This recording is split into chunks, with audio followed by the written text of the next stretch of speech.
insan yang istimewa di sisi Allah, pilihan Allah. Syukur kita digerakkan hati serta anggota kita untuk sama-sama kita menunaikan solat dan juga hadir dalam majlis ilmu pada saat ini. Diharapkan tuan-tuan, perempuan, teman-teman semua, sahabat kenalan semua dalam rahmat Allah, dalam ridha Allah selalu sihat zahir dan batinnya, rohani dan jasmani. Mudah-mudahan Allah membukakan pintu-pintu ilmu yang bermanfaat serta kefahaman yang sempurna, dan diberi taufik kepada kita untuk beramal dengan segala ilmu yang diberi oleh Allah Subhanahu wa taala. Insya-Allah sambungan kitab Minhajul Abidin, muka surat berapa Muhammad?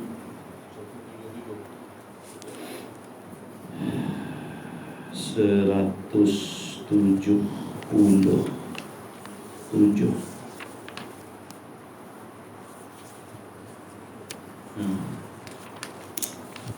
Allahumma salli ala Sayyidina Muhammad. Alhamdulillah. 177.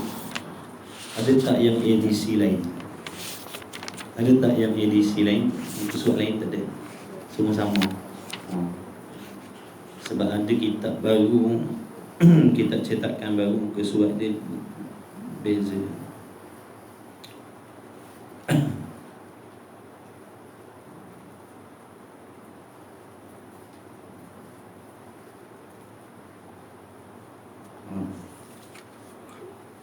Alhamdulillah.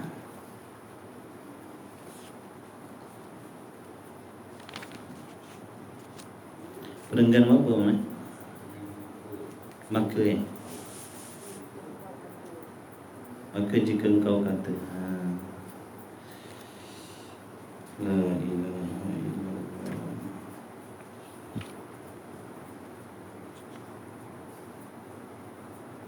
Bismillahirrahmanirrahim. Qala al-muallifu rahimahullahu ta'ala wa nafa'ana wa iyyakum bi'ulumi wa bi'ulumi masyayikhina amin ya rabbal alamin. Maka jika engkau kata, yakni seandainya ada di dalam diri engkau kemusykilan, sekiranya ada kemusykilan pada diri engkau,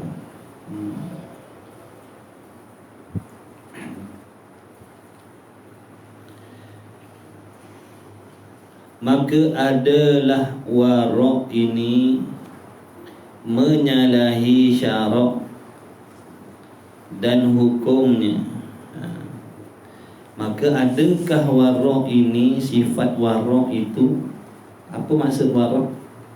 Memperincikan. Contohnya di dalam urusan mencari rezeki, seseorang itu akan memperincikan sehalus-halusnya untuk menyelamatkan dirinya daripada terjatuh kepada perkara yang syubhah, ataupun yang lebih berbahaya lagi, iaitu perkara yang haram. Dalam apa sahaja dia wara', dia perinci, dia periksa sehabis-habis sebelum mengambil. Itu orang yang nak bersifat wara' ni, dia kena menghadapi kesusahan, menghadapi kepayahan. Dia kena standby, kerana dia nak ambil benda yang lebih selamat untuk diri dia. Maka dia kenalah bersungguh-sungguh menghadapi kepayahan. Berbeza dengan sifat kita orang awam. Kita orang awam ni, orang kebanyakan ni, selagi tidak nyata pada kita benda tu haram ataupun syubhah, maka haruslah kita ambil. Haruslah kita ambil. Tak payah soal siasat. Itu hukum orang awam, harus. Contoh dalam masalah apa dulu? Pemberian raja, ataupun siapa-siapa yang memberi kepada kita, selagi tidak nyata benda tu haram dan syubhah, bolehlah ambil. Tak payah tanya banyak Tak payah tanya banyak-banyak. Kalau tanya banyak-banyak nanti jadi susah kita. Tapi orang yang warak ni dia tak peduli. Biar susah sekarang, asalkan dia dapat mengambil sesuatu yang menyelamatkan diri dia daripada perkara yang memberi mudarat pada amal ibadah ni. Nampak tak beza tu? Kalau kita ni asalkan makan boleh lah, tapi mereka bukan sekadar makan, nak pastikan makanan yang masuk dalam tubuh dia tu tidak menjadi asbab dia mendapat kebinasaan. Di antara kebinasaan apa dulu? Mengkeraskan hati, menghitamkan hati, mengotorkan hati tu. Itu perkara yang menjadi asbab apabila masuk di dalam tubuh kita ni perkara yang haram ataupun yang syubhah. Jadi oleh kerana mereka itu, orang yang warak ni sangat-sangat mementingkan kehidupan akhirat, mementingkan keselamatan akhirat, mementingkan kebahagiaan akhirat, maka mereka sanggup di dunia ini bersusah payah menahan, mengawasi hawa nafsu mereka, sehingga mereka tidak dapat mengambil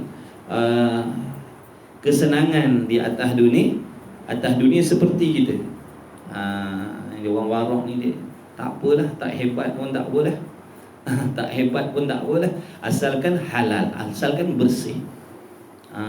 Dia tak nak memiliki benda kehebatan dan sebagainya, tetapi dah bercampur dengan haram ataupun syubhat, kerana benda tu nanti akan memberi kesan kepada ibadat dan akhirat ni, dia tak nak. Jadi orang warak ni dia kena hadapi dia tak boleh mengambil sesuatu melainkan dia akan kena periksa sehabis-habis, kena teliti, ni duit mana datang ni duit datang dari mana, kerja macam mana buat ni, dia kena soal. Tapi dia redha, orang warak ni dia redha, dia tak berungut, payahlah dah. Dia tak berungut kerana itu jalan yang dia pilih. Itu jalan yang dia pilih. Itu jalan yang dia pilih. Dia tak berungut, susahnya lah nak makan, susahnya lah nak cari kerja begini dan begitu. Sekarang ni banyak nak kena periksa. Dia dah. Sebab hati dia dah memang sedia dah nak terima benda dia. Boleh faham tak? Boleh? Memang nampak susah pada kita, tapi pada dia itu jalan yang dia pilih asalkan dia selamat. Asalkan dia selamat, asalkan tidak ada benda kotor masuk dalam hati dia. Bila hati kotor, memberi kesan pada ibadat. Bila beri kesan pada ibadat, rugi pahala, rugi kebajikan. Bila rugi kebajikan, nanti fakir miskinlah di hari kiamat. Dia pandang situ, kita pandang sini. Wawasan kita sini, wawasan ahlillah ni di sana. Dia nak senang tapi bukan sini, dia nak senang sana. Dia nak kaya tapi bukan sini, kaya kat sana. Dia nak selesa tapi bukan sini, nak selesa di sana. Itu orang ahlillah. Dia tak mementingkan kesenangan dunia, meskipun tak dosa nak ambil kekayaan kesenangan, tapi dia tak nak disebabkan kesenangan dunia yang bersifat sementara ni tergadai kesenangan akhirat yang selama-lamanya. Sebab tu dia sanggup duduk atas dunia ni dalam keadaan bersusah payah dulu, tak apalah. Orang lain nak seronok lah, nak mewah-mewah lah, nak megah-megah lah, silakanlah selagi tak haram. Dia tak nak. Dan dia tak menyalahkan orang lah. Dia tak salahkan orang lain. Kau nak kaya, kaya lah. Kau nak mewah-mewah, kau nak makan banyak, makan lah. Kau nak itu orang hati baik. Hati dia baik, orang warak. Tidaklah dia warak, melainkan dia orang yang takut kepada Allah. Dia tidak akan bersifat warak, melainkan dia ada sifat takut dengan Allah. Bila dia takut dengan Allah, dalam hatinya tidak akan ada hasad dengki pada orang lain. Orang lain senang, silakanlah. Rezeki ke Allah bagi luas. Aku tak nak. Bukan sebab apa? Aku tak nak. Aku tak nak. Sebab orang warak ni nampak di sebalik kesenangan yang berlebih-lebih melampau-lampau tu ada kebinasaan. Dia nampak. Dia nampak kemudaratan akhirat situ. Kita tak nampak. Sebab tu kita ambil selagi tak jelas benda tu haram, kita tak akan ambil. Tapi mereka ni dipeksa dulu, selidik. Ingat tak lagi cerita pasal orang yang buat roti tu? Ingat tak? Cerita orang yang uli tepung, ada bubuh najis dalam dia. Ingat tak cerita tu? Tak ingat? Kalau cerita Korea akan ingat episod depan-depan. Dia orang warak ni, dia dah nampak. Di sebalik yang nampak cantik tu, di sebalik yang nampak cantik, yang nampak sedap, yang nampak indah tu, dia nampak, dia tahu ada benda kotor dalam tu. Sebab pandangan mata hati ditembus ke situ. Kita tak nampak, yang kita nampak sedap, yang kita nampak seronok. Kita ulang balik cerita tu. Ada seorang laki-laki, dia melihat seorang laki-laki lain sedang mengadun makanan. Tak kisahlah makanan apa, kita roti lah. Jadi waktu dia mengadun makanan tadi tu, dia ada letak benda-benda kotor dalam tu. Dia letak hingus dia, tai hidung dia, peluh dia. Bukan racun, benda kotor. Tu benda kotor ni ibaratnya benda syubhah lah, benda syubhah. Kalau benda haram ibaratnya racun. Kalau benda haram ibaratnya racun. Ni tak benda kotor, syubhah. Jadi dia nampak waktu proses buat roti tadi tu, orang ni letak hingus, letak benda kotor, letak najis macam-macam, dia gaul. Dia skodeng tengok. Dia skodeng tengok kat luar. Oh, ini kerja orang ni. Lepas tu dah masak, dia pun hiaskanlah roti tadi dengan krimnya, dengan coklat rice-nya, dengan macam-macam lah. Manik sini, manik sana, cheese sini, cheese sana. Kita pun meleleh tengok macam mana cheese tu meleleh. Kita yang tak tahu cerita asal ni pun meleleh. Oh, ini kalau dapat ni aku tak peduli. Kau tak bagi pun aku akan rebut ni. Bergaduh lah, putus saudara lah. Buang anak lah, tak ngaku mak bapak lah, putus adik-beradik pun aku sanggup. Sebab apa? Nampak Zohir ni yang sedap tadi, tetapi dia tak tahu di sebalik adunan tu tadi, sebelum jadi roti yang nampak sedap tadi, ada benda kotor, benda syubhah tadi. Kemudian dihidangkan roti tu. Dihidangkan. Siapa yang berebut ni? Agak-agak siapa yang berebut? Orang yang tak nampak, orang yang tak tahu cerita. Oh, dia akan berebut. Bukan main berhajat sangat-sangat. Ada pun laki-laki yang dah skodeng nampak rahsia tadi, macam mana perasaan dia? Ada tak dia rasa teringin nak makan? Ada tak rasa teringin nak makan? Teringin pun tidak. Faham tak? Tak ada ingin. Yang tadi tu bukan kata ingin, berebut sebab tak tahu cerita. Orang yang nampak tadi dengan ilmu dia, suluhan ilmu dia, nampak benda-benda haram di sebalik syubhah tadi, dia tak ingin, dia tak nak.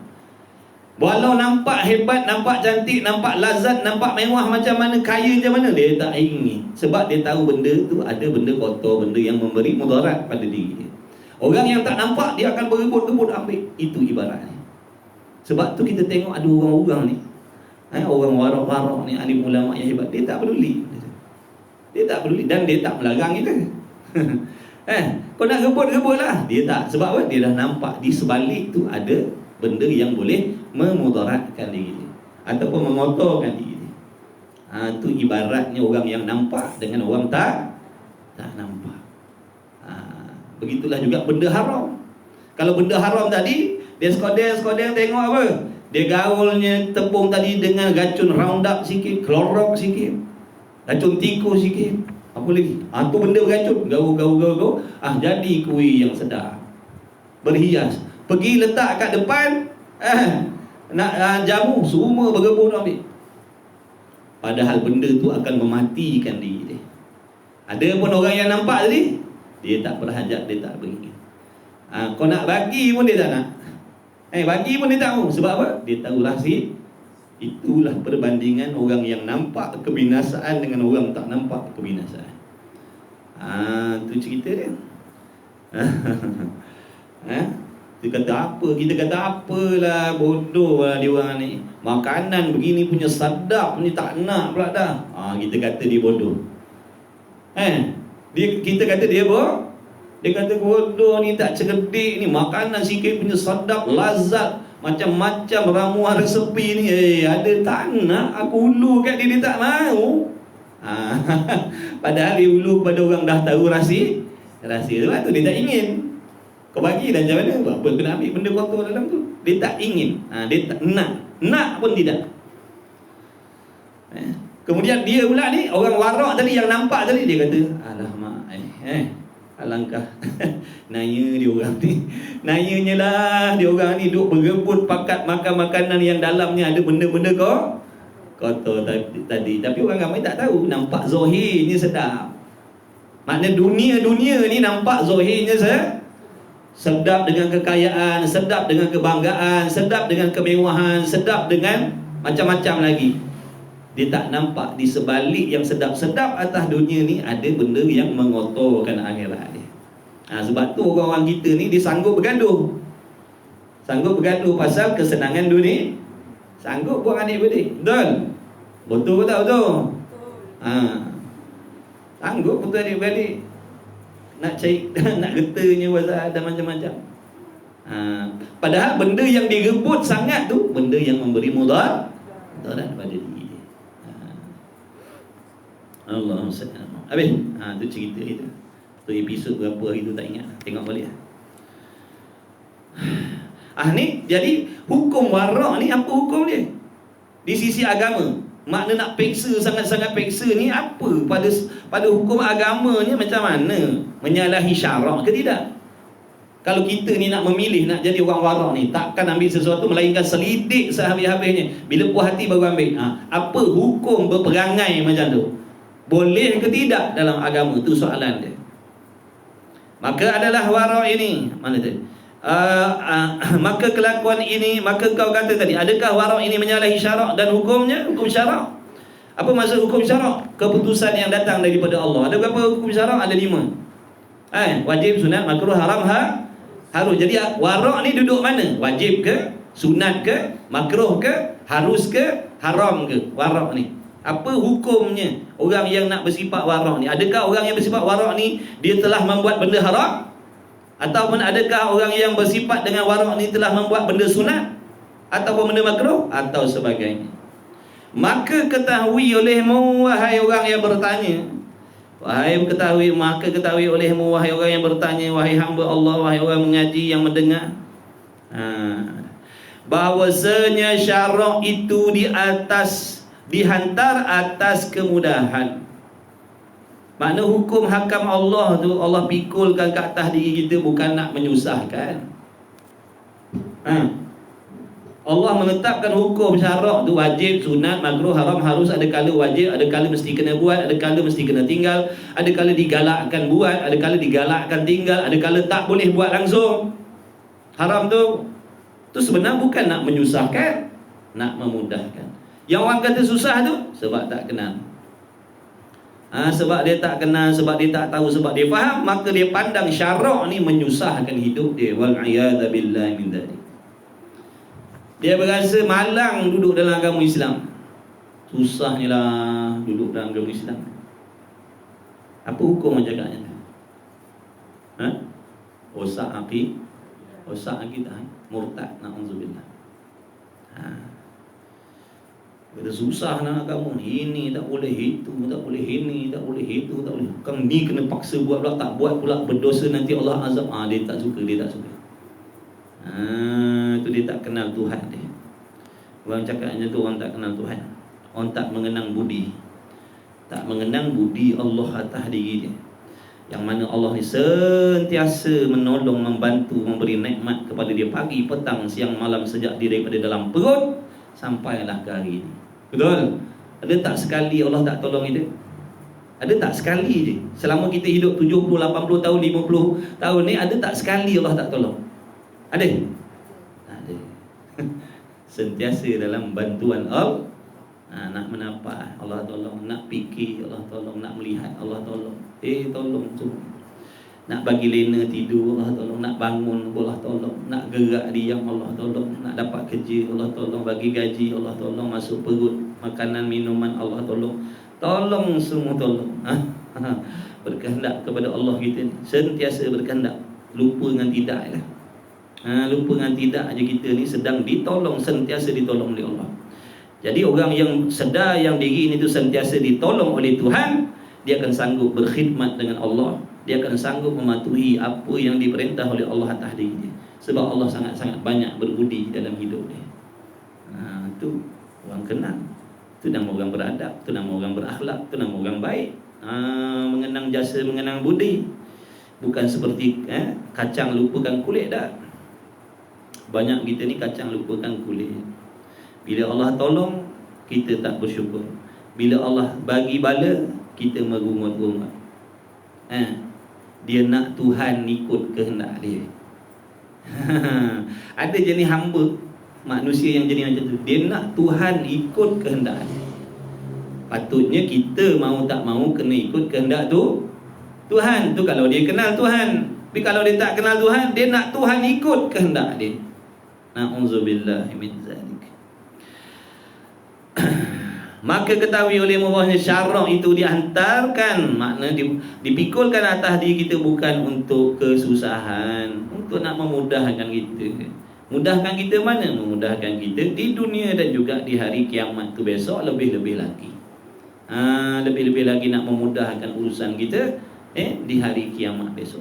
Cuba kita bayangkan kalau tak ada hukum syarak tu, orang sepak terkajang kita sesuka hati. Laki sepak terkajang bini suka hati, bini maki hamun untuk laki suka hati. Orang datang rompak harta kita sesuka hati. Orang perempuan diperlakukan seperti binatang, haiwan. Dah kenapa orang perempuan hari ni dimuliakan oleh Allah sebab apa? Tengok zaman jahiliah dulu, orang perempuan tak boleh nak duduk macam ni. Zaman jahiliah dulu, orang perempuan ni dibuat seperti binatang. Ikut nak sepak-sepak, ikut nak terajang-terajang, ikut nak rogol-rogol, ikut tak peduli. Sebab pada waktu tu tidak ada agama. Bila datangnya agama, jadi mulia orang perempuan. Jangan kata sepak terajang, Roy pun tak boleh. Siapa dia tu? Ibu bapa kita, ibu kita. Betul? Nampak tak? Daripada tak ada martabat, Allah naikkan darjat. Jangan kata sepak terajang, Roy, pun tak boleh. Dijaga oleh agama. Jadi senang ke susah? Senang. Orang tak faham je kata susah. Nak memudahkan urusan kita, siapa ikut agama mudah urusan dia. Orang tak ikut agama ni susah hidup dia. Hati kita ni kalau tak pakai agama susah.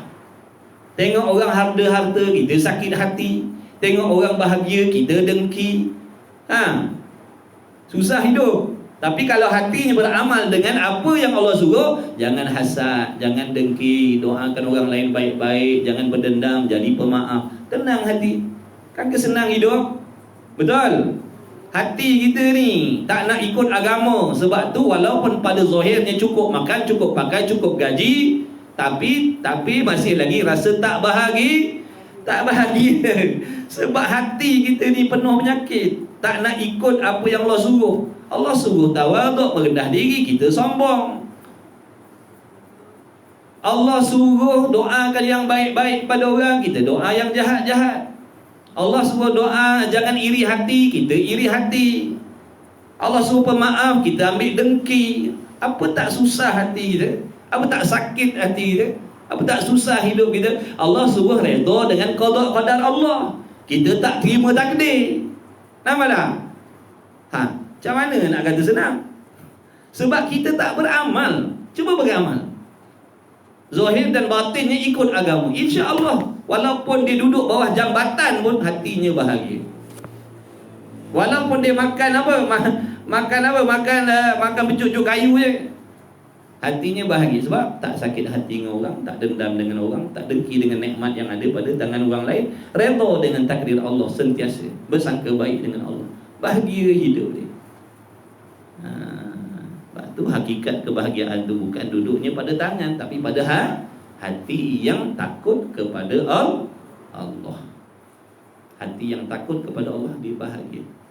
Orang buat sakit hati dengan dia tak sakit hati dengan orang. Orang dengki dengan dia taklah balas dengan dengki dia. Allah, mudah-mudahan Allah rezekikan kita hati yang macam tu. Amin ya rabbal alamin. Bahawanya syarak di antara dan kerana yang demikian itu sabda Nabi sallallahu alaihi wasallam, bu'ithu bil hanifiyyati samhah, dibangkitkan akan daku, kata Nabi SAW, diutuskan oleh aku, akan daku ni oleh Allah sebagai utusan Allah, membawa risalah dengan agama hanifiyah. Apa maksudnya? Yakni kemudahan dan samhah, yakni memaaf-maafkan. Tu agama. mengajar kita supaya saling bermaaf-maafan, bertoleransi. Tapi kita tak nak. Kita tak nak bermaaf-maafan. Kita nak saling membalas. Kalau orang dengki, balas dengan dengki. Kalau orang umpat kita balas dengan umpat. Macam tu. Jadi salah siapa sekarang ni? Salah diri kita. Sebab tak nak memakaikan agama tu pada diri kita. Apa maksud agama? Undang-undang Allah, peraturan-peraturan yang datang daripada Allah, yang diwahyukan kepada para rasul dan disebarkan kepada umat manusia. Mana-mana manusia yang mengambil agama tadi dipakaikan pada diri dia, dipanggil Muslim. Orang Muslim. Apa maksud orang Muslim? Orang yang mengguna pakai agama dalam kehidupan dia, zahir dan batin. Zahirnya mengikut syariat, batinnya pun mengikut syariat juga. Bukan taat zahir je, maksiat hati dah. Zahirnya pun taat, hatinya pun taat dengan Allah. Zahirnya buat apa yang Allah suruh, hatinya pun buat apa yang Allah nak. Kita zahir je buat semayang, puasa, zakat, haji, umrah, tutup aurat, tudung labuh, pakai jubah, pakai niqab, pakai purdah. Tapi hatinya tak ikut. Hatinya dengki, hatinya hasad, hatinya dendam. Nampak tak? Tak selamat macam ni. Yang kata selamat tadi ikut agama zahir dan batin, baru selamat balik akhirat. Kalau zahir je berlakon-lakon, dah, dia tak jadi. Dia tak boleh satu ke kiri, satu ke kanan dah. Dua-dua kena ke kanan. Ataupun dua-dua kena jalan lurus. Zahirnya lurus mengikut syariat, hatinya pun lurus mengikut syariat, baru selamat insya-Allah. Tapi kalau zahirnya nampak lurus tapi hatinya bengkang-bengkok, tak jadi. Maka kita kena usaha. Sementara ada umur 2, 3, 4 hari lagi ni, tak tahu, cepat-cepat baiki hati kita, biar selari dengan apa yang agama nak. Kalau kita tak nak, tunggulah nanti kebinasaan dia. Tunggu nanti. Bila? Sawfa ta'lamun, nanti hari kiamat kita akan jumpalah balasan azab daripada Allah, sebab daripada diri kita yang tak nak mematuhi syariat ni. Mengutamakan amalan zahir tapi tak mempedulikan amalan hati. Dia kena selari tuan-tuan, zahir batin. Itu ibadat yang Allah suruh. Bukan taat zahir sahaja, batinnya pun kena taat juga pada Allah. Usaha sungguh-sungguh. Jadi agama suruh apa? Bermaaf-maafan. Kita ni semua ada buat kes ni. Semua ada. Saya ada salah dengan tuan-tuan barangkali ada salah dengan saya. Kalau kita tak settlekan kat dunia ni, besok bawa dalam mahkamah di padang mahsyar, boleh masuk syurga tak? Tanpa hisap. Kena banyak kes. Ada 50 file nak kena buka. Betul? Tapi kalau saling memaafkan, mudah tak urusan? Yang bawa kes kat mahkamah tu sebab tak nak settle lah tu. Cuba saling settle. Aku tak nak apa pada diri kau, aku maafkan. Orang lain pun macam, nak buka kes apa? Dah saling redha, dah saling memaafkan, betul? Senang tak urusan? Senang. Tapi kita dendam, ikut nafsu suruh berdengki, nafsu suruh berdendam.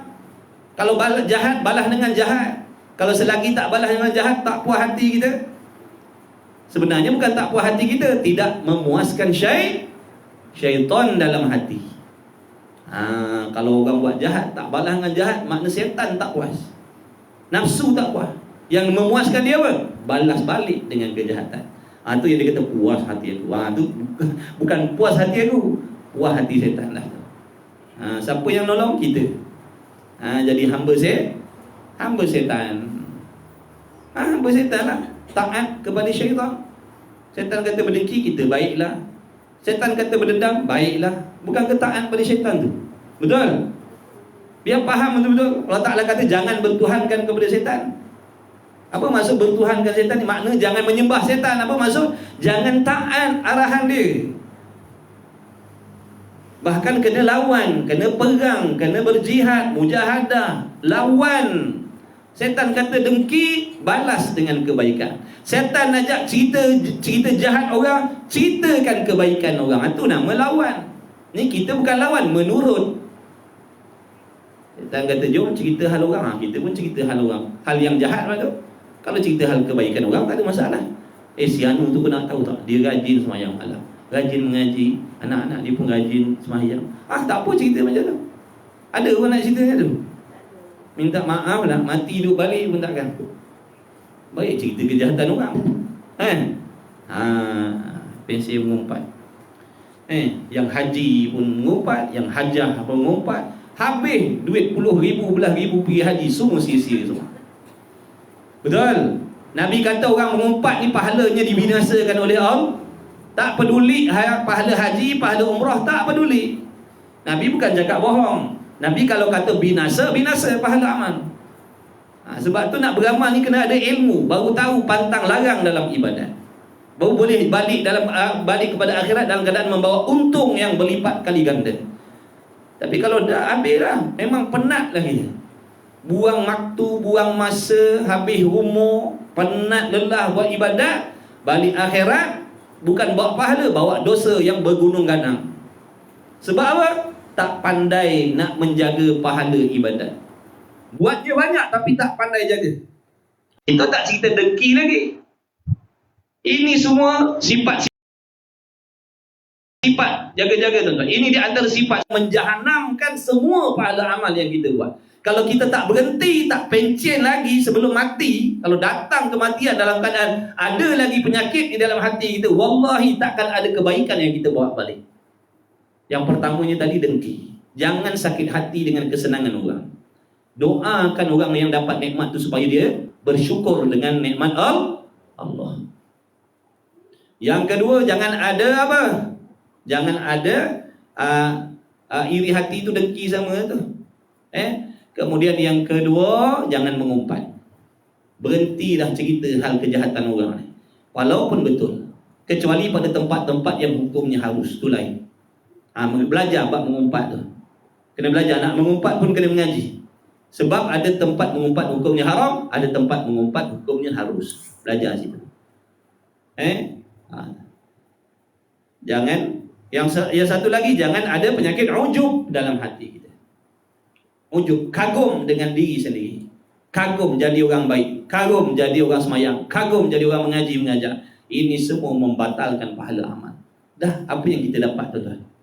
Cuba tuan-tuan fikir. Apa yang kita dapat? Ya, kita semayang. Ya, kita puasa. Ya, kita haji umrah. Tapi sedar tak kita buat benda yang meruntuhkan semula pahala-pahala tu? Ataupun kita tak yakin dengan apa yang Nabi sabdakan?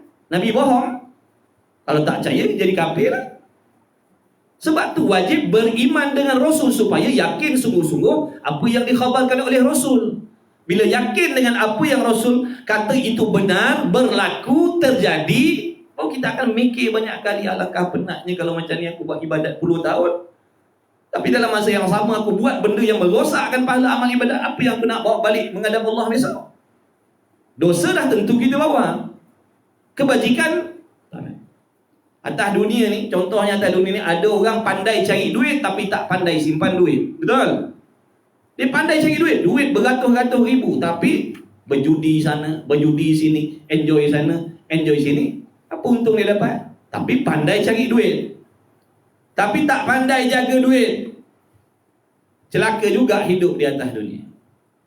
Itu ibaratnya orang yang pandai buat ibadat tapi tak pandai jaga pahala. Itu ibaratnya tadi tu. Semayang tak tinggal, mengumpat pun buat. Haji pergi, mengumpat tak tinggal, berdengki tak tinggal. Sama cerita tadi tu. Orang yang banyak gerta benda tadi, pandai cari duit tapi tak pandai jaga duit.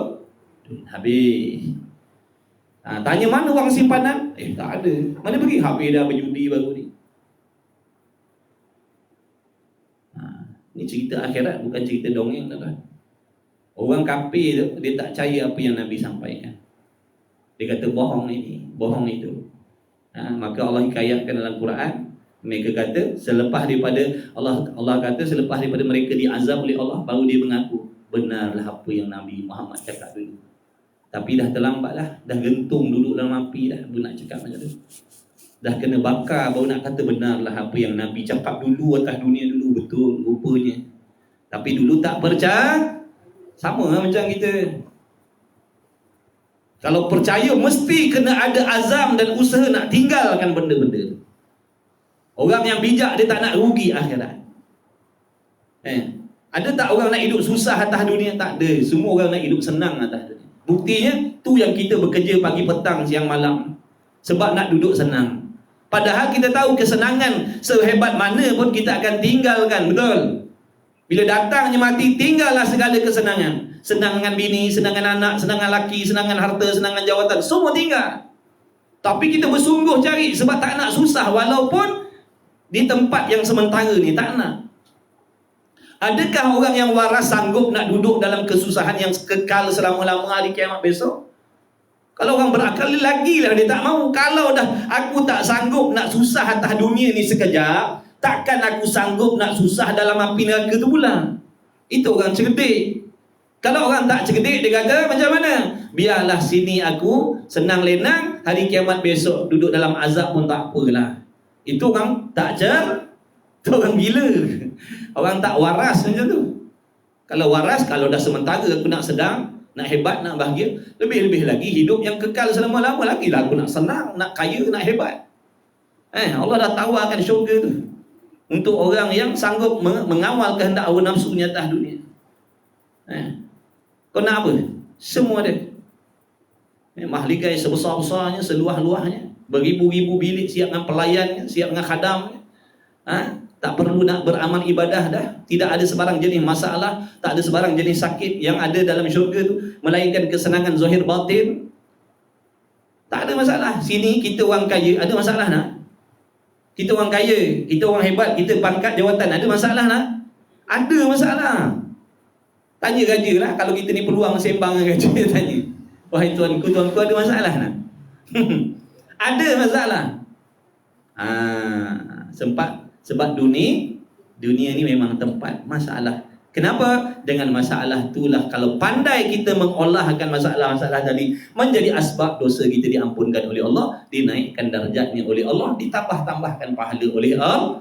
Itu hikmah masalah-masalah yang Allah jadikan dalam kehidupan kita. Adapun kesenangan, kekayaan di syurga besok, tak ada sebarang masalah dah. Tak ada masalah. Duduk dalam syurga tu seronok zahir dan batin. Tak ada pun sampai pada telinga kita ni perkataan yang menyakitkan telinga dan hati kita. Tapi kalau kat dunia ni, meskipun kita orang hebat, orang mewah, ada juga kena maki. Kena maki juga. Dia bos besar, gaji besar, balik rumah dia maki dengan bini dia, sakit hati dia. Padahal dia pun kekayaan dia pun. Bawa kereta berjuta harga, kena maki tak, sakit hati dia. Padahal kaya. Jumpa juga benda menyakitkan hati. Sebab namanya dunia. Dalam syurga dah dapat. Perkataan-perkataan yang didengar tu semua menyeronokkan, menyenangkan hati, membahagiakan hati. Tak perlu nak bekerja dah, tak perlu nak beribadah dah. Duduklah menjamu hawa nafsu, sentiasa berseronok-seronok macam hari raya dalam syurga. Berapa hari duduk dalam syurga? Selamalah. Tak nak. Kalau nak, kena jaga pantang. Apa pantang dia tadi? Mengumpat, ujuk, sombong. Tu pantang dia. Kalau tak nak jaga, jangan mimpi. Kata Imam Ghazali, nanti syurga tu jadi apa? Jadi khayalan sahaja, bukan jadi kenyataan. Sebab kita tak sanggup nak jaga pantang. Macam orang makan ubat, nak sihat, kena jaga pantang tak kalau makan ubat? Kebelasah tak? Kena jaga baru cepat sihat. Kalau makan ubat banyak-banyak tapi tak jaga pantang, takkan sihat. Begitulah ibadat. Kalau banyak buat ibadat, tak berpantang daripada maksiat-maksiat tu, takkan selamat sampai bila-bila.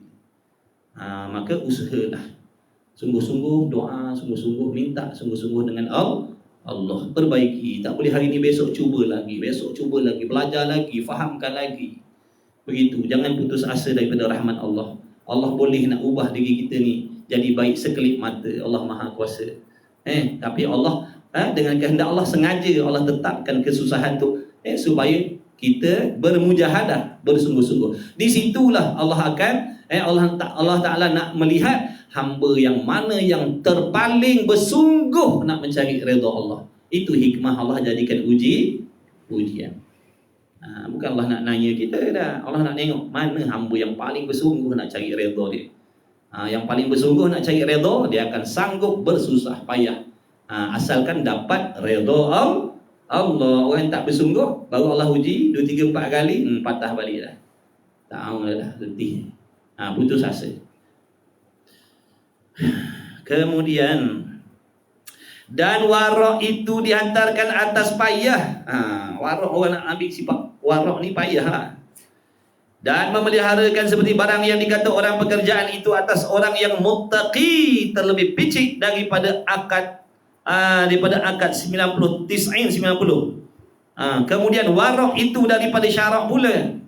Warak tu sebahagian daripada hukum syarak juga. Jadi keduanya pada asal yang satu, tetapi bagi syarak itu ada 2 hukum. Satu hukumnya syarak, satu hukumnya warak itu hukumnya harus, dan satu hukum warak itu afdal lagi ahwat, yakni amat memeliharakan.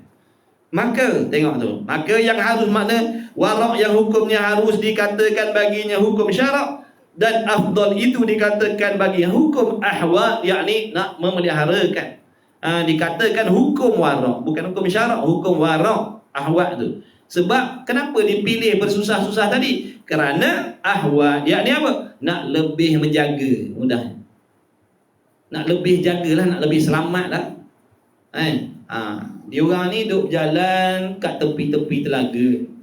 Kita kenapa tak nak jalan situ? Jalan jauh sikit lah. Sebab apa? Nak cari lebih selamat.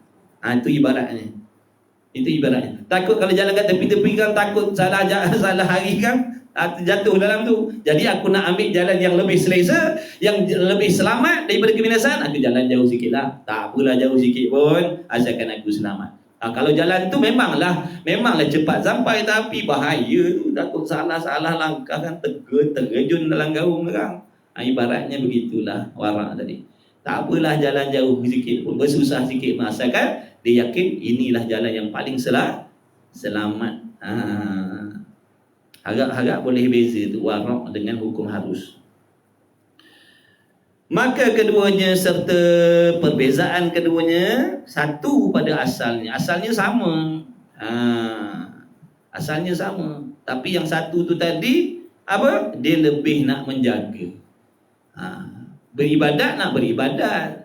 Tapi cuma yang seorang ni dia nak beribadat dengan mudah. Yang seorang ni dia memilih jalan payah sikit. Sebab apa tu sanggup berpayah? Sebab nak lebih menjaga. Takut-takutkan terjatuh. Maka faham olehmu, maka dapat petunjuklah. Fahamlah elok-elok bab warak ni. Kita fikirlah nak warak pun boleh, tak nak warak. Itu dia dah bagi tahu hukum harus. Kita sebagai orang awam ni tak payah nak soal-soal. Selagi tak terang benda tu haram, boleh ambil, boleh makan, boleh minum, boleh kerja. Tapi bila dah nyata haram, itu tak boleh. Walaupun kita orang awam, bila benda tu dah memang terang nyata, usaha mencari rezeki yang macam itu hukumnya haram, bukan syubhat, itu tak kira warak tak warak, semua tak boleh semua tak boleh buat. Benda haram tu bukan ditinggalkan untuk orang warak. Benda haram tu wajib ditinggalkan oleh semua orang. Betul? Contoh macam arak tu. Adakah arak tu dilarang untuk orang soleh? Untuk orang solehah? Dah. Haram kan? Atas semua. Mendedahkan aurat. Adakah hukum dedah aurat tu untuk orang soleh, solehah? Dah. Untuk semua. Tak peduli soleh tak soleh, soleh tak soleh, benda haram tak boleh buat. Begitulah juga maknanya contohnya mendedahkan aurat, contohnya tak peduli solehah ke tak solehah ke, tak boleh buat sebab haram. Tapi warak ni warak atas benda yang harus, benda yang boleh ambil. Cuma dia nak ambil hukum warak tu kerana nak lebih penjagaan. Padahal kita orang awam nak makan-makan lah, asalkan orang bagi, ambil lah. Tak payah nak soal-soal daripada mana datangnya benda ni, siapa yang buat kerja dia macam mana. Ada tak masuk campur dekat tempat-tempat tu warak lah tu kalau peksa je tu. Kita tak disuruh. Tapi kalau kita nak, silakan. Kalau kita nak, silakanlah. Tapi kena hadaplah payah tadi tu. Kita takkan boleh makanlah macam orang lain. Kita tak boleh nak berseronok macam orang lain lah. Kalau macam tu, orang yang tak warak tu berdosa lah. Dah, tak dosa. Orang yang tak warak tadi, adakah dia berdosa? Tak dosa. Kerajaan nak bagi kita apa? Hadiah. Ambil.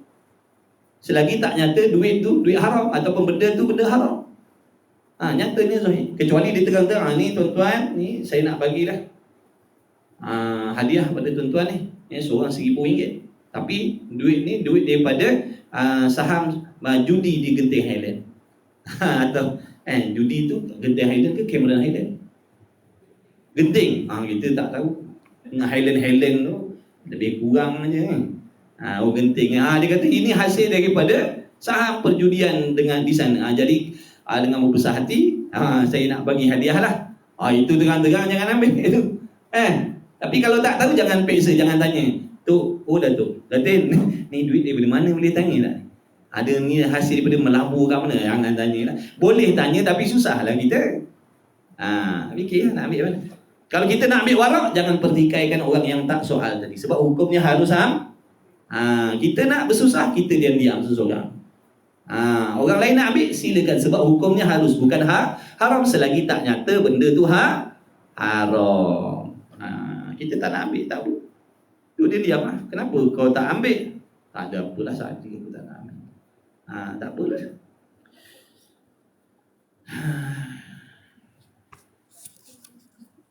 Jangan menyalahkan orang ambil. Sebab hukum syaraknya harus. Kenapa pula kau nak marah aku ambil? Tu benda haram, mana kau tahu? Syarak kata harus ambil selagi tak nyata. Maka jika engkau kata apabila harus bicara dan menghingga-hingga daripada tiap-tiap sesuatu, binasa atas kami barang yang kami ambil akan dia pada zaman ini dan kesukaran segala pekerjaannya. Dengan sekali-kali atau orang yang warak, artinya tiada baginya daripada bekal yang mencapaikan dia kepada taat. Orang yang warak tadi tak dapat, tidak, dia lebih selamatlah dalam nak mengerjakan ketaatan kepada Allah tu. Dia lebih selamatlah sebab dia lebih peksa, lebih halus. Maka ketahui olehmu bahawanya tariq, yakni jalan warak itu sangat payah.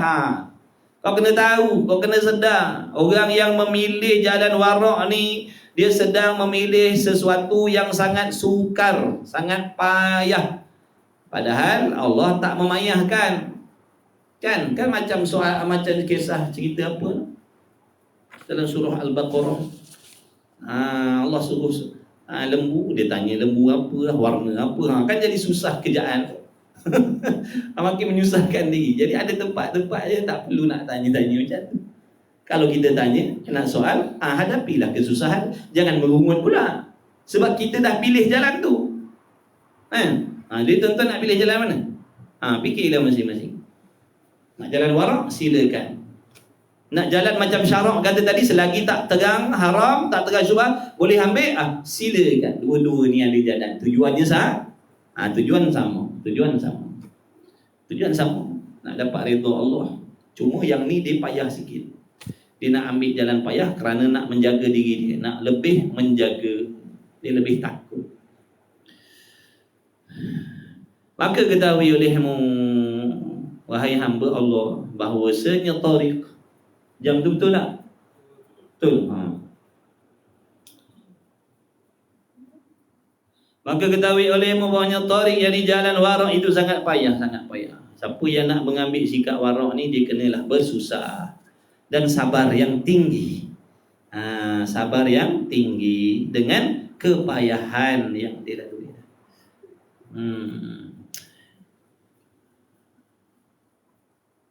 Dan bahawasanya orang yang mengqasadkan berjalan akan jalannya. Siapa-siapa yang dah ada qasad. Apa qasad? Tujuan.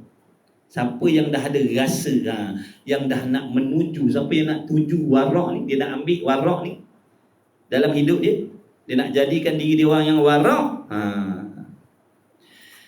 bahawa ditetapkan dirinya, kena pastikan diri tu tetap betul-betul, teguh betul-betul pendiriannya. Kalau nak ambil warak tadi, kena mantap betul-betul diri dia, kena berani sungguh-sungguh, kena berani hadapi segala kesusahan dan kepayahan tu. Siapa yang nak ambil sifat warak? Jadi kita boleh tahu sekarang ni, mana alim ulama tu, guru dulu-dulu kita tengok yang mengambil jalan warak ni, mana hatinya bukan sebarangan. Hatinya bukan sebarangan orang yang warak ni. Sebab hatinya sama tak macam kita? Hati dia sama tak macam kita? Sama. Hatinya sama. Dia nak senang, kita pun nak senang, betul? Tapi dia sanggup menahan, kita tak hati sama. Sebab tu timbul soalan, kenapa, macam mana aku ni, macam mana manusia nak ambil benda-benda macam ni? Kita ni manusia tu, yang bersifat warak tu, dia pun manusia, dia bukan malaikat. Tapi oleh kerana dia tu lebih bersungguh dan lebih takut nak banding dengan kita. Tu jawapan dia. Sama je. Orang warak tu dia bukan Nabi Rasul, dia manusia sama macam kita. Kalau tanyalah naluri dia sebagai manusia, kalau kita tanya naluri dia, tabiat dia sebagai manusia, nak tak berseronok-seronok? Dia akan kata nak. Nak tak bermegah-megah, bermewah-mewah? Nak lah. Semua nafsu macam tu, betul? Tapi kenapa pula yang kau ni tak nak ambil benda-benda macam tu? Sanggup nak bersusah-susah pula? Itu sebab dia punya hati tu, kesabarannya, ketakwaannya tak sama macam kita. Kita ni dhaif. Iman kita tu ada tapi lemah. Dhaif, lemah. Tu maksud dia. Jadi di situ kita boleh tahu orang-orang yang macam tu bukan orang sebarangan. Dia orang-orang yang dipilih oleh Allah mendapat kemuliaan lebih daripada diri kita. Orang yang tahu baru timbul rasa hormat terhadap orang-orang macam tu. Sebab mereka ni pada Allah bukan sebarang. Orang yang tak kenal, orang yang tak tahu, maka dia akan jadikan musuh, dia akan jadikan ejekan. Nampak tak? Kita tengok kan ada orang, bila tengok ahli agama, dia akan pelekeh, dia akan ejek-ejek, dia akan kata. Sebab apa? Dia tak kenal. Tapi yang nampak zahirnya kehebatan dunia, berpangkat, berjawatan, ni dia puji, ni dia hormat, ni dia sayang. Tapi dia tak nampak seseorang yang dia tak faham bagaimana orang-orang yang ada pangkat, darjat yang tinggi di sisi Allah. Dia tak nampak. Sebab tu dia tak ada hormat dengan golongan tu. Dia tak ada hormat dengan golongan tu. Dia tak tahu nilai, dia tak tahu menilai siapa yang memiliki kemuliaan di sisi Allah dengan orang yang tidak ada kemuliaan di sisi Allah. Sehingga dia salah meletakkan penghormatan dia. Dia meletakkan penghormatannya kepada orang yang tidak ada nilai di sisi Allah. Sedangkan orang yang memiliki nilai di sisi Allah, dia tidak hormat, dia rendah-rendahkan, dia ejek-ejekkan, dia keji-keji, dia fitnah-fitnah. Nak kata lagu mana? Rezeki masing-masing. Rezeki masing-masing. Maknanya kita kena selut lah orang macam tu. Aku pun nak senang tapi aku tak boleh tahan lah. Aku pun nak senang, aku pun nak mewah, nak kaya, tapi aku tak boleh tahan lah. Kau macam mana kau boleh tahan ni? Padahal kau manusia sama macam aku juga. Kalau tanya secara apa tadi?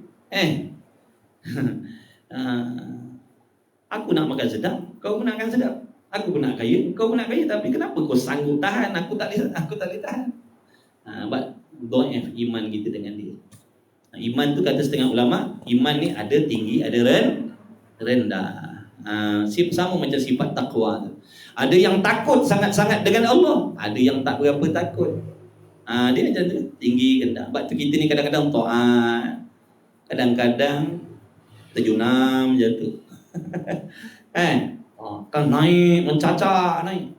baca Quran, sunat qabliyah ba'diyah, baca wirid, qiyamul lail, tahajud. Oh, mencanak dia punya gerah naik tu, syum, mengumpat, berdebing je tu. Mengumpat, berdebing je tu. Dengki, jahanam. Apakah dia taubat balik? Dia taubat balik dosa, naik sikit, naik. Gitulah kita orang awam ni. Yang pentingnya jangan putus asa.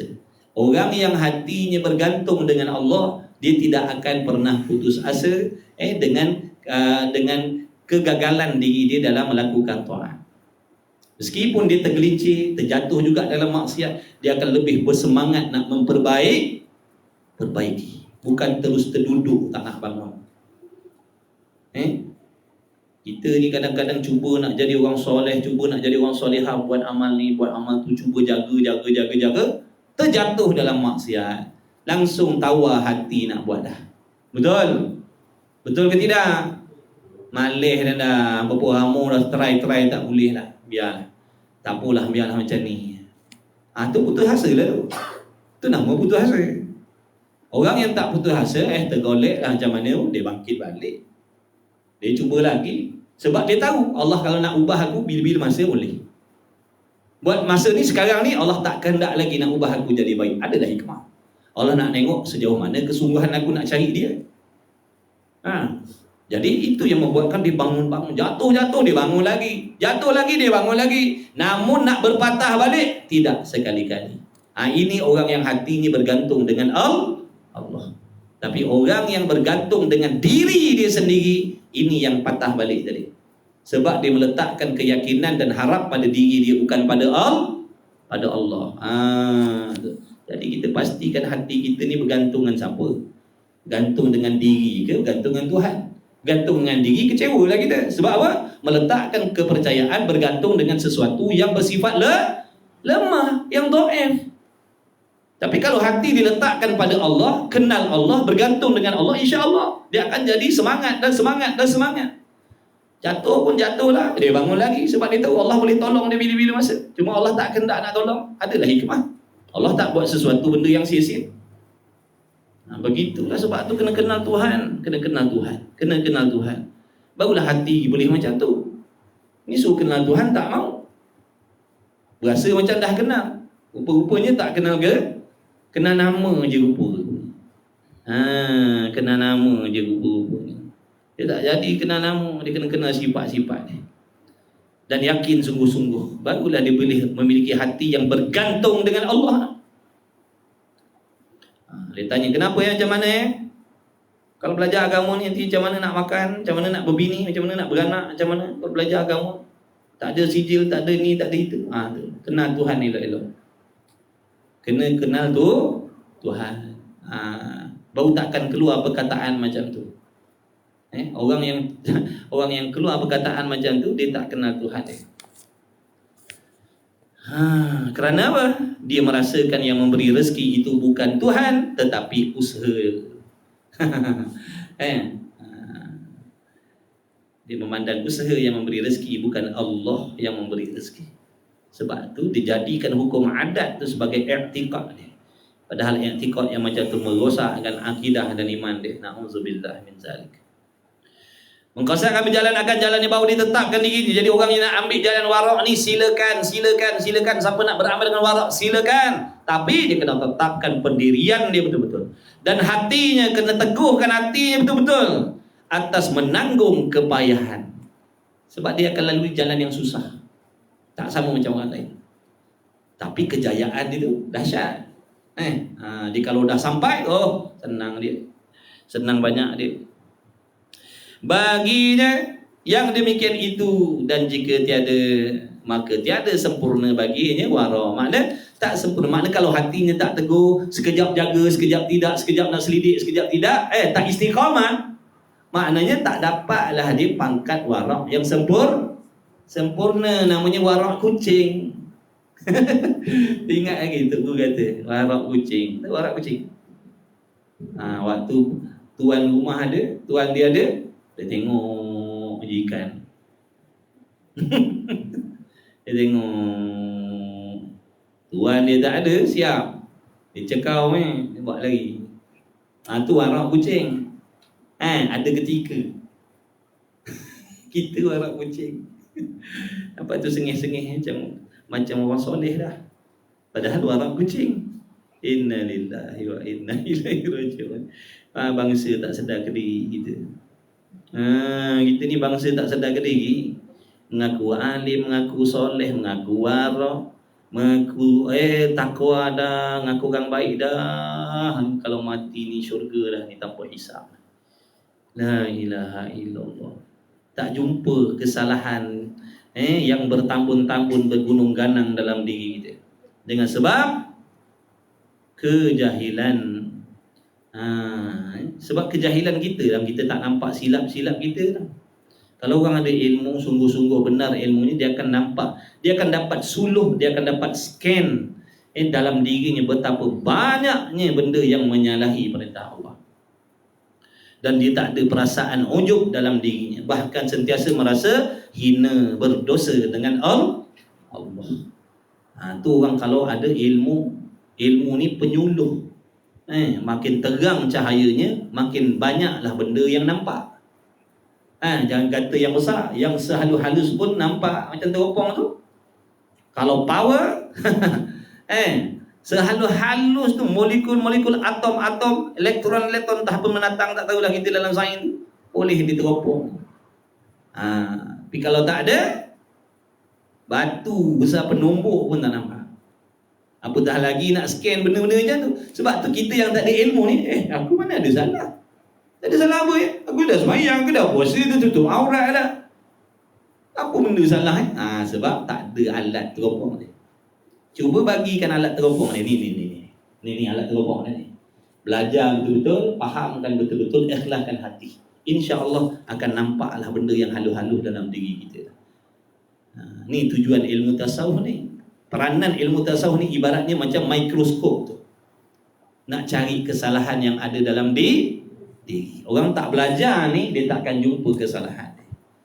Jangan kata kesalahan yang halus, yang besar-besar penumbuk pun dia tak nampak salah. Buktinya mana? Terang-terang kita tak solat, kita berasa tak berdoa. Betul tak? Padahal meninggalkan solat ni dosa besar, betul? Tapi oleh kerana kita ni mata hati kita ni rabun, buta, tak nampak salah, mana ada salah apa? Sebab tak tu yang tak menarik diri dia nak minta ampun dengan Allah, takut dengan Allah. Sebab apa? Pada dia tak ada salah. Tapi orang yang ada ilmu ni, kalau betul Allah bagi manfaat pada diri dia ilmu ni, dia akan nampak. Jangan kata yang besar ni, sehalus-halusnya dia akan dapat cari dalam hati dia. Sebab tu dia tak pernah merasa dirinya lebih baik daripada orang lain. Benda mahal ni payah nak dapat, tuan-tuan. Benda payah nak dapat. Tak semua orang ada benda ni. Jadi tuan-tuan ni betul belajar ni. Tapi kena betulkan niat istiqamah, insya-Allah. Moga Allah bagi manfaat. Dengan belajar ni kita boleh cari dosa-dosa dalam diri kita ni sebelum kita balik bertemu Allah. Sebab di sana besok dia punya scan jauh maha halus daripada sini. Scan kat sana besok, dalam kubur besok, di padang mahsyar besok, dia punya scan dia maha dahsyat halusnya. Sebab yang nak scan tu Tuhan yang maha mengetahui segala-galanya. Bukan makhluk dah. Sebab tu kalau daripada sekarang kita tak ambil usaha, tak berusaha nak cari dulu, takut-takut nanti perasan tak ada, rupanya bawa balik sebanyak-banyaknya kotoran maksiat dalam hati kita. Tu yang kita takut. Tapi buta tadi lah, tu kata buta tadi, orang yang buta ni dia akan selesa dengan diri dia. Mati pun tak apalah. Dia kata mati pun tak apalah. Padahal macam mana nak menghadap hari kiamat tu kalau balik bawa berbondong-bondong, bergunung ganang dosa ni. Macam mana nak duduk dalam neraka azab Allah Ta'ala tu? Sanggup ke? Tahan ke? Yang kita kata kalau nak mati sekarang pun tak apa. Ingat main-main ke cerita akhirat tu? Cerita kiamat tu. Ada orang tak solat, anak bini tak solat, dedah aurat. Dia kata apa? Kalau saya ni puas hatilah, anak-anak dah belajar dah, anak-anak belajar sekolah dah semua, dah lepas sekolah dah. Kalau saya mati pun tak apalah, saya redha lah. Alhamdulillah anak-anak dah sekolah. Dia ingat hidup ni atas dunia ni tujuannya nak sekolahkan anak agaknya. Terang-terang tak solat, terang-terang dedah aurat, dia kata kalau Allah Ta'ala nak ambil nyawa aku pun aku redha. Sebab apa? Aku dah jalankan tanggungjawab sebagai mak bapak. La ilaha illallah. Sebab apa tadi? Jahil lah tu, jahil. Dia tak nampak yang dia tu sedang buat benda yang dilarang oleh Allah. Dia tak nampak yang anak bininya sedang buat benda yang Allah larang. Dia tak nampak sebab kejahilan dia tu. Kejahilan itulah yang menutupkan mata hati dia. Sehingga dosa-dosa besar macam tu dia rasa tak ada apa-apa masalah. Orang yang ada ilmu, dia takut nak balik akhirat tu. Sebab apa, macam mana nak menghadap Tuhan yang ilmunya maha halus ni besok. Meskipun kadang kita rasa puas hati dengan ibadat kita, itu pada tilikan kita. Itu pada tilikan kita sendiri. Kita sendiri yang membuat keputusannya. Bukan setelah diperiksa oleh Allah dah. Kita sendiri yang menghukum diri kita. Aku ni rasa baik dah ni. Aku ni rasa semayang sempurna dah ni. Aku rasa hati dah bersih. Itu kata kita. Yang ilmu kita ni sangat-sangat sedikit. Tidak seperti ilmu Allah tu. Sampai tembus, telus dalam hati kita tu segala-galanya dalam pengetahuan Allah. Niat kita, impian kita, khayalan kita, semua dalam ilmu Allah. Tak boleh nak tipu, dan Allah Ta'ala tak pernah lupa dengan apa yang dia dah tahu. So, dia akan bangkitkan semua. Dia akan keluarkan semua. Segala dosa maksiat semua akan diceritakan balik. Kalau kita tak nak taubat kepada Allah, macam mana? Tu dia ilmu ni. Siapa nak alat scan ni tadi, mikroskop ke apa benda ke, teleskop ke yang mahal tu, ni dia. Belajarlah ilmu tasawuf. Tapi jangan ilmu ni je. Ilmu tu lah, ilmu fardu ain tu lah. Tauhid untuk akidah. Yang ni untuk hati. Ni untuk scan amal ibadat ni. Fiqh tu untuk nak tahu pantang larang undang-undang ibadat. Macam mana nak semayang, apa yang batalkan semayang, macam mana nak tutup aurat dalam semayang. Itu fiqh punya peranan. Quran untuk nak perbaiki bacaan. Allahu Akbar. Wallahu a'lam. Jadilah situ. Jadi sikit-sikit. Mudah-mudahan Allah panjangkan umur kita semua. Banyak lagi benda yang kita nak belajar. Banyak lagi ilmu yang kita tak amalkan. Mudah-mudahan dengan berkah majlis ilmu kita, dengan berkah Al-Imam Ghazali rahimahullahu ta'ala, dengan berkah Syekh Daud bin Abdullah Fattani, dengan keberkahan Nabi kita Muhammad sallallahu alaihi wa alihi wasallam, dengan keberkahan para malaikat yang Allah utuskan mengerumuni majlis-majlis ilmu, mudah-mudahan sekalian yang hadir yang mengikuti diberi ilmu yang bermanfaat oleh Allah, diampunkan segala dosa-dosa dan kesalahan kita yang zahir dan yang batin, sengaja ataupun tidak. Mudah-mudahan kita sentiasa dalam keampunan Allah, dalam dibimbing oleh Allah, zahir maupun batin kita. Mudah-mudahan kedua-dua ni, zahir dan batin kita, dibimbing oleh Allah. Janganlah kiranya zahir sahaja yang mengikut jalan Allah, tetapi hatinya melanggar perintah Allah. Na'udzubillah min zalik. Mudah-mudahan diberikan kesihatan, keafiatan yang penuh berkah, diberi rezeki halal yang luas yang penuh berkah, diberi ke keluarga, anak isteri yang penuh berkah. Mudah-mudahan dilahirkan di kalangan kita anak-anak soleh, solehah, bertakwa, berjaya dunia dan akhirat. Amin ya rabbal alamin. Jumpa lagi lah insya-Allah. Bismillahirrahmanirrahim. Alhamdulillahirabbil alamin wassalatu wassalam ala Rasulillah. Allahumma rabbana anfa'na bima 'allamtana, rabbana 'allimna alladhi yanfa'una, rabbana faqih ahlana wa qurabati lana fi dinina ma ahli putri unsa wa dzakaru. Sallallahu ala sayyidina Muhammad walhamdulillahi rabbil alamin. Taqabbalallahu minkum minna wa minkum, taqabbal ya karim.